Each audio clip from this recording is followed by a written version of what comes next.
Hi everyone, welcome back to Bible in a Year. My name is Natalie and today we're on day 101.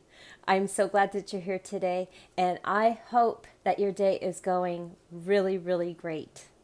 Today we're going to be reading out of Leviticus chapter 15, Ecclesiastes chapter 2, Romans chapter 7, but only verses 1 through 12 today. And then we're going to close out the day with Psalm chapter 69, but only verses 1 through 12.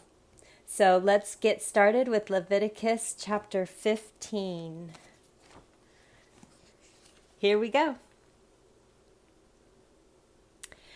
Yahweh spoke to Moses and to Aaron, saying, "Speak to the children of Israel and tell them, when any man has a discharge from his body, because of his discharge he is unclean. This shall be his uncleanness in his discharge, whether his body runs with his discharge or his body has stopped from his discharge. It is his uncleanness. Every bed on which he who has the discharge lies shall be unclean, and everything he sits on shall be unclean. Whoever touches his bed shall wash his clothes and bathe himself in water, and be unclean until the evening. He who sits on anything on which the man who has the discharge sat shall wash his clothes and bathe himself in water, and be unclean until the evening.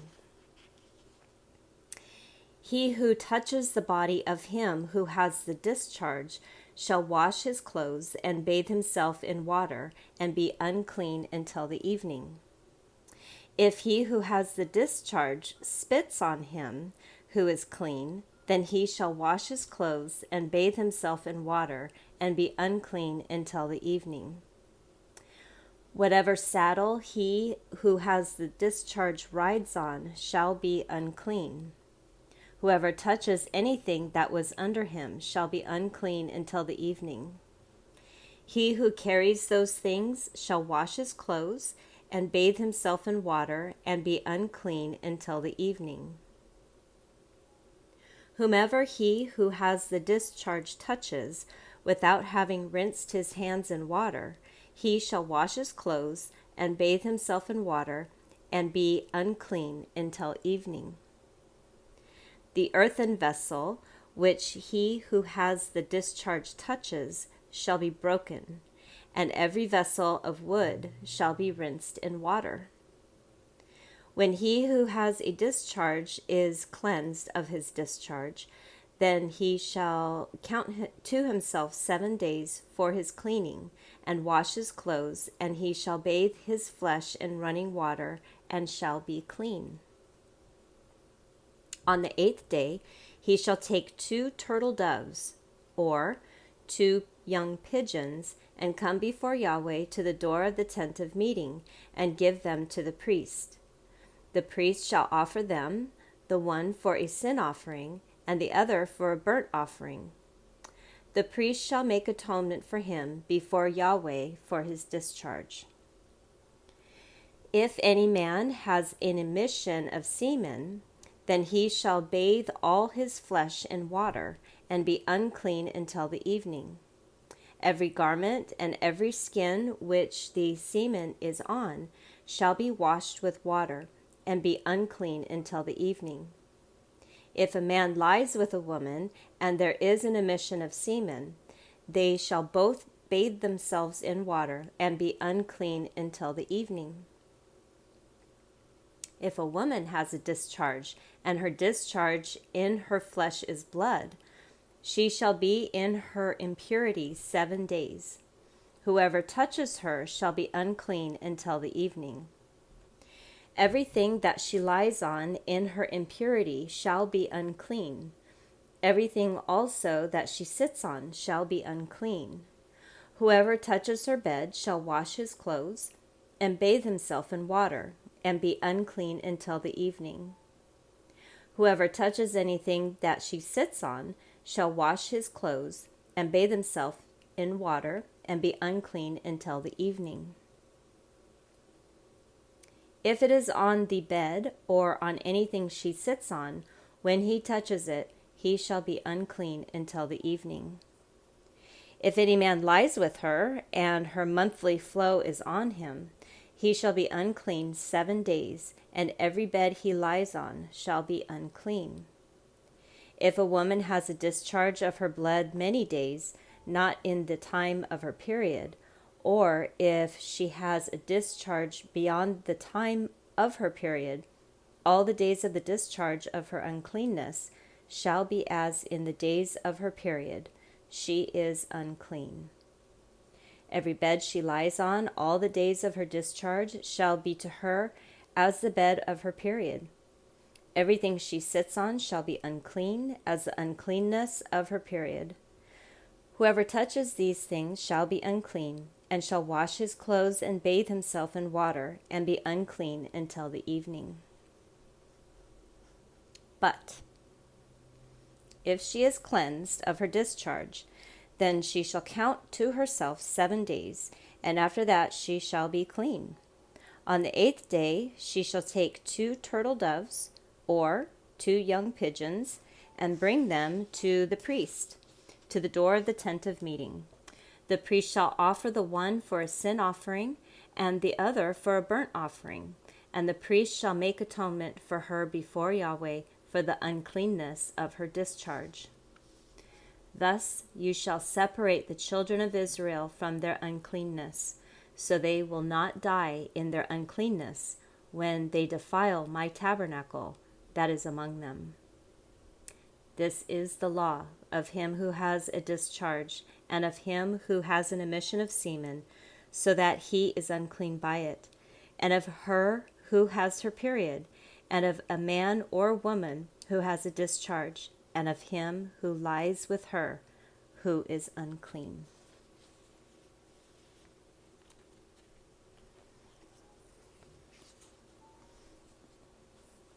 Would you like my thoughts on that?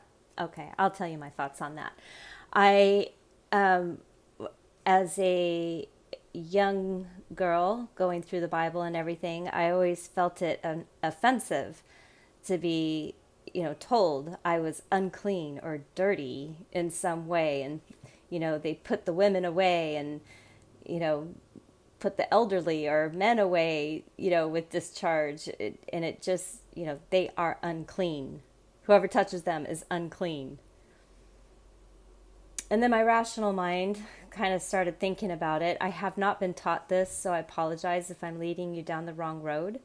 But I just kind of feel like it is a sensible thing to do if you're in a camp back in that day. Back in that day, there were no antibiotics. There was no bleach. There was nothing to kill any kind of virus or the like. So, even in blood, there can be viruses. And so I don't exactly know, I truly don't know if the translation means that people were unclean and going to hell. I just think it was a literal, they're unclean and you need to keep the camp safe from virus. Put them away, wash your clothes, wash your hands, don't touch the saddle, don't sleep with a woman. So anyway, that's my thought. Ecclesiastes chapter 2. Oh my goodness, Ecclesiastes. Here we go. I said in my heart, come now, I will test you with mirth. Therefore enjoy pleasure. And behold, this also was vanity. I said of laughter, it is foolishness, and of mirth, what does it accomplish? I searched in my heart how to cheer my flesh with wine, my heart yet guiding me with wisdom, and how to lay hold of folly, until I might see what it was good for, the sons of men, that they should do under heaven all the days of their lives. I made myself great works. I built myself houses. I planted myself vineyards. I made myself gardens and parks, and I planted trees in them of all kinds of fruit. I made myself pools of water to water the forests where trees were grown. I bought male servants and female servants, and had servants born in my house. I also had great possessions of herds and flocks, above all who were before me in Jerusalem. I also gathered silver and gold for myself, and the treasure of kings and of the provinces. I got myself male and female singers, and the delights of the songs and the delights of the sons of men, musical instruments of all sorts. So I was great, and increased more than all who were before me in Jerusalem. My wisdom also remained with me. Whatever my eyes desired, I didn't keep from them. I didn't withhold my heart from any joy, for my heart rejoiced because of all my labor, and this was my portion from all my labor. When I looked at all the works that my hands had worked, and at the labor that I had labored to do, and behold, all was vanity, and a chasing after the wind, and there was no profit under the sun. I turned myself to consider wisdom, madness, and folly.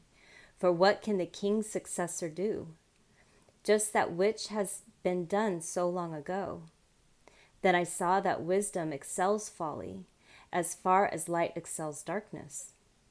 The wise man's eyes are in his head, and the fool walks in darkness. And yet I perceive that one event happens to them all. Then I said in my heart, as it happens to the fool, so it will happen even to me. And why was I then more wise? Then I said in my heart that this is also vanity. For of the wise man, even as of the fool, there is no memory forever, since in the days to come all will have been long forgotten. Indeed, the wise man must die, just like the fool. So I hated life, because the work that is worked under the sun was grievous to me, for all is vanity and a chasing after the wind. I hated all my labor in which I labored under the sun, because I must leave it to the man who comes after me. Who knows whether he will be a wise man or a fool? Yet he will have rule over all my labor in which I have labored, and in which I have shown myself wise under the sun. This also is vanity. Therefore, I began to cause my heart to despair concerning all the labor in which I had labored under the sun. For there is a man whose labor is with wisdom, with knowledge, and with skillfulness.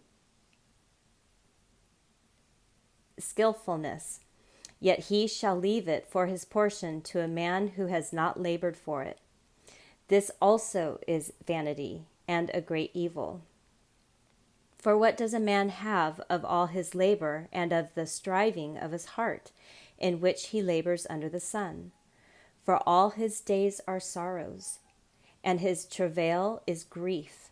Yes, even in the night his heart takes no rest. This also is vanity. There is nothing better for a man than that he should eat and drink and make his soul enjoy good in his labor. This also I saw, that it is from the hand of God. For who can eat, or who can have enjoyment more than I? For to the man who pleases him, God gives wisdom, knowledge, and joy.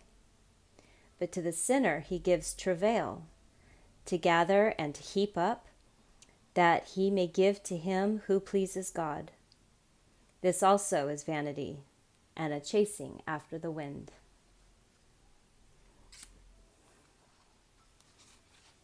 Wow. I have definitely felt that. I probably have felt that within the last couple of weeks. What is the point of all this? Some sound words there. So Romans chapter 7, 1 through 12. Here we go. Or don't you know, brothers, for I speak to men who know the law, that the law has dominion over a man for as long as he lives. For the woman that has a husband is bound by law to the husband while he lives. But if the husband dies, she is discharged from the law of the husband. So then if, while the husband lives, she is joined to another man, she would be called an adulteress. But if the husband dies, she is free from the law, so that she is no adulteress, though she is joined to another man. Therefore, my brothers, you also were made dead to the law through the body of Christ, that you would be joined to another, to him who was raised from the dead, that we might produce fruit to God. For when we were in the flesh, the sinful passions which were through the law worked in our members to bring out fruit to death.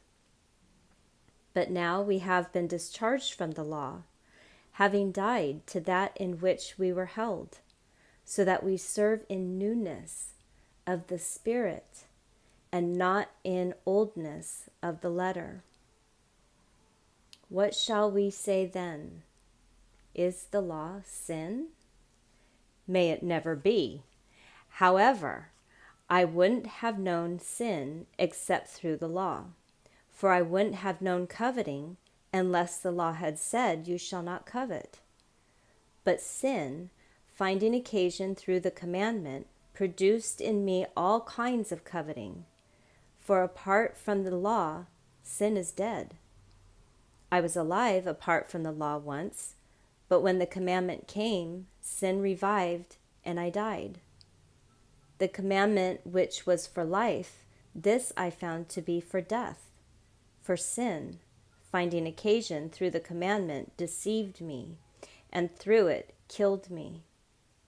Therefore, the law indeed is holy, and the commandment holy, righteous, and good.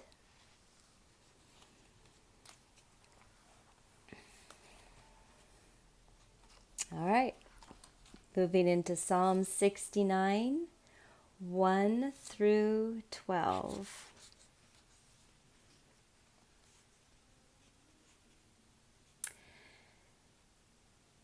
So, sorry, I have some thoughts in my head on that, but I'm going to move forward. For the chief musician, to the tune of Lilies. This is by David. Save me, God, for the waters have come up to my neck. I sink in deep mire where there is no foothold. I have come into deep waters where the floods overflow me. I am weary with my crying. My throat is dry. My eyes fail looking for my God. Those who hate me without cause are more than the hairs of my head. Those who want to cut me off, being my enemies, wrongfully are mighty. I have to restore what I didn't take away. God, you know my foolishness. My sins aren't hidden from you. Don't let those who wait for you be shamed through me, Lord Yahweh of armies. Don't let those who seek you be brought to dishonor through me, God of Israel. Because of your sake, I have borne reproach. Shame has covered my face. I have become a stranger to my brothers, an alien to my mother's children. For the zeal of your house consumes me. The reproaches of those who reproach you have fallen on me. When I wept and I fasted, that was to my reproach. When I made sackcloth my clothing, I became a byword to them. Those who sit in the gate talk about me. I am the song of the drunkards.